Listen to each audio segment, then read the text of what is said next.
अस्सलाम वालेकुम रहमतुल्लाहि वबरकातुहू। क्या बोल दिया पब्लिक।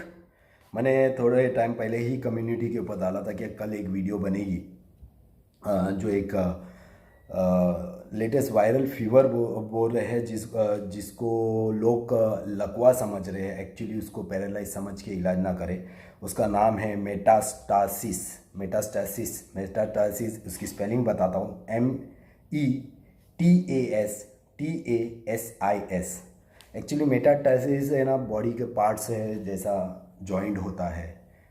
ये रीढ़ की हड्डी होती है, बकरों की जो हड्डियाँ पीछे की होती है, और ये पैर का जॉइंट होता है, वो मेटास्टासिस है। उसके अंदर फीवर हो जाता है। उसके बाद में बकरे थोड़ा बुखार बताते हैं, और उसके बाद में बकरे ना पैरालाइज जैसी हरकतें करते, पैर खींचने। कुछ जगह पे ये भी पता है, सुनने में आया है। और क्योंकि भाई डॉक्टर्स जो हमारे पास आते हैं ना, वो बताते हैं कि भाई ये बीमारी ज़रा वायरल है। सर्दी और जो दूसरी बीमारी वायरल है, उसके अलावा ये भी है। ये नॉर्मली 2-4 साल से हमेशा बारिश के बाद में है ना फार्म पे आती है। तो इसका प्रिकॉशन करना ज़रूरी है। और इसका प्रिकॉशन ऐसा है कि देखो, मैंने आप लोगों को पहले बताया था, जैसा तेल है, राई का तेल जो आता है, उसके अंदर 50 ग्राम, 1.5 लीटर राई के तेल में 50 ग्राम कलौंजी, 50 ग्राम अजवाइन और 20 से 30 ग्राम लहसुन डाल के अच्छे तरीके से पकाए, लाल होने तक। अजवाइन ये लहसुन लाल होने तक आप पकाए। फिर उसको लहसुन को अच्छे से निचोड़ के वो तेल एक बोतल में उतार के रखे। रोज़ का 20 से 30-40 ml भी आप पिलाओगे बकरों को, बड़े बकरों को, तो फ़ायदेमंद है। मैक्सिमम ये बीमारी का मैं आपको दवाई का इलाज, दवाई की फ़ोटो एंड में दे दूंगा सब कुछ। लेकिन ये इलाज ये है, ये बीमारी का नॉर्मली ट्रीटमेंट भी है इसका, लेकिन आपको क्विक एक्शन लेना पड़ेगा। बहुत सारी जगह पे है मेरे पास। जब मैंने ये नाम लिख के कम्युनिटी पे डाला तो बहुत सारे लोगों के मुझे मैसेज आए, तो मुझसे रहा नहीं गया। बोला चलो अब भी घर पे आके मैं वीडियो बना के डाल देता हूँ आप लोगों को। तो डालना ज़रूरी है ताकि किसी का फ़ायदा हो मेरे ज़रिए। ये मेरे लिए फ़ायदेमंद है। किसी का फ़ायदा हो रहा है फ्री फंड में, तो मैं दवाई के फ़ोटो और दवाई के नाम के साथ में आपको बताऊंगा। उसके पहले मैं देसी इलाज बताऊंगा। जब ये बीमारी जैसे ऑलरेडी मैंने कुछ दिन पहले मैंने बताया था आप लोगों को कि मेरा एक बकरा है स्नोबॉल, उसको 104 डिग्री बुखार है। तो जब वो बुखार उसकी उतर गई और तब वो पैर खींच के चलने लग गया, तो तभी हमको पता चला कि ये प्रॉब्लम है। हम लोगों ने डॉक्टर से कंसल्ट किया। डॉक्टर कंसल्ट करना ज़रूरी है, इसीलिए मैं हमेशा हर वीडियो में बोलता हूँ। अपना अंदाज़ा लगा के अपनी ट्रीटमेंट करना फ़ायदा नहीं है, क्योंकि हम पैरालाइज नहीं समझ सकते इसको। ये तकरीबन फार्म के पास हुई है और हमारे को पता भी है। अब बहुत सारे लोग आके नहीं बोलेंगे, लेकिन मैं बताऊंगा कि मेरे फार्म पे है, 1-2 बकरे को है, ज़्यादा नहीं है अल्हम्दुलिल्लाह। क्योंकि डॉक्टर ने बोला, डॉक्टर जब आया था उन्होंने देखे और उन्होंने बोले भाई आपके यहाँ पर तो 2 ही बकरे को और आप इतना परेशान हो रहे। कई कई जगह पे तो 10-10, 15-15 बकरे ना ज़मीन पे सोए हुए। बकरे अपना मतलब सो ही जाते, जैसा पैरालाइज में हो जाता ना, लेट जाते हैं। उनके ऊपर ध्यान रखना पड़ता है। तो वैसा इसमें भी ध्यान रखना पड़ता है। इसके लिए पहले देसी इलाज मैं आपको बताऊंगा। जब आपको पास ये दवाई स्टॉक में नहीं रहेंगी तो देसी इलाज ये करें, ताकि बकरे में ना कैपेसिटी रहे कि आगे चल के ना आप मतलब वो कैपेसिटी रहे कि फिर बाद में आगे चल के आप इंजेक्शन वाला इलाज करें ना, तो फटाक से अच्छा हो जाए। पहली बात, लहसुन अच्छे से ठेस के रखो, फार्म पे बांध के रखो डब्बे में। जब भी ऐसा कुछ लक्षण नज़र आए, आप बकरों को निकाल के देखो, पैर घस रहा है पीछे का, या पीछे की कमर थोड़ी झुका दिया और पैर घस के चल रहा है, तो उसको ये ट्रीटमेंट करो। लहसुन खिलाओ, अच्छा खासा ठेस के रखा हुआ लहसुन। 20 से 30 ml लहसुन खिलाने के बाद में 10-15 मिनट के बाद में 20 से 30 या 40 ml आप वो राई का तेल जो बनाया हुआ है सरसों का तेल में, वो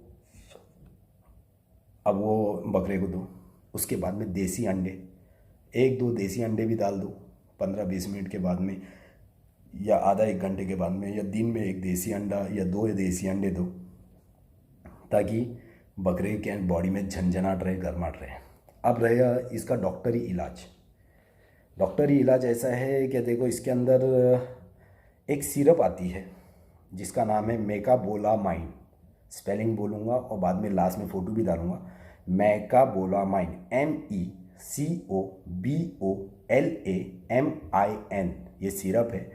10 ml 10 ml करके दिन में 2 टाइम देना है। तो मतलब टोटल दिन में 20 ml हो जाएगी, सुबह 2 शाम में 2। ओके, 10 ml करके। इसके बाद में एक इंजेक्शन आता है पॉलीबियन करके, इंजेक्शन आता है 4 ml। वो 4 ml देना है दिन में 1 टाइम। ये 5 दिन तक रखना है। मैकाबोलामाइन सिरप है, ये 10 दिन तक आपको चालू रखना है। पॉलीबियन जो इंजेक्शन है 5 दिन तक आपको देना है, वो दिन में 1 ही टाइम। अब 1 टाइम आप उसका रिजर्व कर लो। फॉर एग्जांपल शाम में अगर आप 5 बजे इंजेक्शन आज दिए हो तो कल भी 5 और 6 बजे के बीच में दे देना। दूसरा एक है पॉलीबियन की स्पेलिंग बताऊँगा, POLIBION। इसके बाद में और एक है इंजेक्शन मैको 2500, MECO 2500 2500। ये IV में डाल के देना है 3 ml दिन में 1 टाइम। ये भी 5 दिन तक होना चाहिए। आप आपके डॉक्टर से कंसल्ट कर लो, अगर वो डायरेक्ट देने बोलता है इंजेक्शन तो डायरेक्ट भी दे दो, IV में डाल के देंगे तो बेहतर है। दूसरी फिर चौथी जो है पाम करके इंजेक्शन है, PAM पाम। ये 5 ml देना है आपको 2 दिन तक, दिन में 1 टाइम। इसके बाद में सब में ज़्यादा है डेक्सा, 4 ml देना है दिन में 1 टाइम 2 दिन तक। पाम और डेक्सा दिन में 1 टाइम देना है 2 दिन तक। ये इंजेक्शन का प्रोसीजर चालू रखो, इंशाल्लाह बिस्मिल्लाह ताला आपका बकरा ठीक हो जाएगा इंशाल्लाह। और उसके साथ साथ आपको जो तेल है, तेल वाला प्रोसेस रखना है, अंडे भी देना है, सब कुछ है। और एक ऐसा स्टैंड बनाने का, मैं इंशाल्लाह स्टैंड अपना जब बनेगा मैं आपको बताऊंगा। वो स्टैंड बना के बकरे को खड़े, जो अगर बकरा सो गया है ना मतलब सो गया तो उसको खड़े रखना ज़रूरी है। तो खड़ा कैसा, एक स्टैंड बनाओ, स्टैंड के नीचे है ना आप गोनी बांध दो या कोई अच्छा कपड़ा बांध दो और बकरे को स्टेबल खड़ा रखो। मतलब एक बैसाखी होती है, जब किसी के पैर में फ्रैक्चर होता है तो बैसाखी कैसा रखते हैं, वैसा हमारे को स्टैंड बना के एक गोनी डाल के नीचे से बकरे के आगे और पीछे के पैर के बीच वाले हिस्से में बराबर बांध के उसको रखना है, उसका ट्रीटमेंट करना है, उसको खिलाना है बराबर। क्योंकि वन साइड बकरा पड़ा हुआ रहेगा ना तो खाना पीना बंद कर देगा, हाजमा ख़राब हो जाएगा, दूसरी बीमारी के चांसेस ज़्यादा है। फिर उसके अंदर पिस्सू के जू के चांसेस ज़्यादा है, बॉडी इन्फेक्शन के चांसेस ज़्यादा है अगर एक साइड पड़ा हुआ रहेगा। तो ये चीज़ हमारे को ज़रूरी करना है। और जो लहसुन बताया वो मुंह में डायरेक्ट बकरा उठाएगा नहीं, तो आपको मुंह में डालना पड़ेगा। वो ज़रूरी है क्योंकि वो ट्रीटमेंट है, ट्रीटमेंट की मजबूरी है, आपको करना ही पड़ेगा, तभी वो खाएगा। क्योंकि आप देखो लहसुन है, आप लहसुन डायरेक्टली आप भी नहीं खा सकते, तो बकरा कैसा उठाएगा, लेकिन उसको डालना पड़ेगा ताकि उसकी बेहतरी के लिए हमारे को ये सब चीज़ें करना पड़ेगी। ये नॉर्मली पाया जाता है कि जो बड़े बकरे हैं जो हैवी वेट हुए हैं उनमें आ रहा है ज़्यादा करके अभी तक। हाँ, बकरियों में भी जो अच्छी खासी उम्र में बकरी है तो उनमें भी बताया जा रहा है।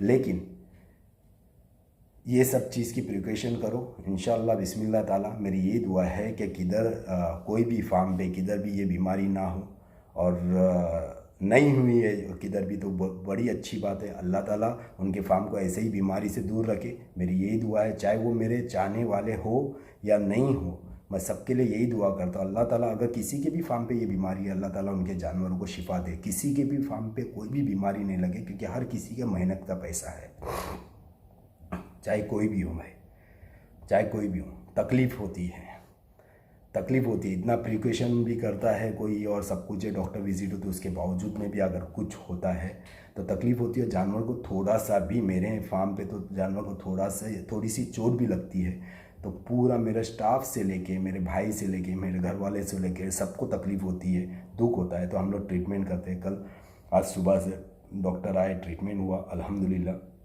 मुझे पता चला तो मैं बोला आप लोगों तक तालु पहुँचाऊँ, अगर किसी के जानवर को ऐसा हुआ है तो ये ट्रीटमेंट करें और अल्लाह ताला उनके जानवरों को शिफा दे, मेरी यही दुआ है। और बस दुआ में याद रखना, अपना ख्याल रखना, गरीबों की मदद करना भूलना नहीं, अपने अम्मी अब्बा का फमा बदा बनो, ज़्यादा से ज़्यादा झाड़ लगाओ, clean India, green India, pollution free India, 5 वक्त की नमाज़ पढ़ना भूलना नहीं, और हक और हलाल की बात करने में कभी भी पीछे हटना नहीं, कभी भी किसी का हक नहीं मारना।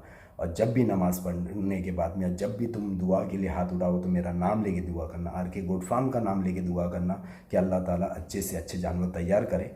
बाकी लोग जो भी आते हैं फेक ID बना के आते, बोलते मुझे कोई फ़र्क नहीं पड़ता है, क्योंकि मेरे पास है बहुत सारी तरतीब है उनको कैसा कंट्रोल किया जाए। क्योंकि ऑफिशियली ये मेरा जो मेरा नेटवर्क है, जो चैनल है, वो ऑलरेडी सर्विलेंस के ऊपर है, क्योंकि बहुत सारी चीज़ें हो रही है जो फेक आईडी बना के हो रही है, जो आप लोगों को नहीं दिखती है, क्योंकि मैंने उसको हाइड करके रखा हुआ है, ताकि मुझे भी वो चक्कर में नहीं पड़ना, मुझे अच्छी चीज़ें आप लोगों के सामने लेके आना है। तो बस दुआ में याद रखना। Take care. अल्लाह हाफिज़।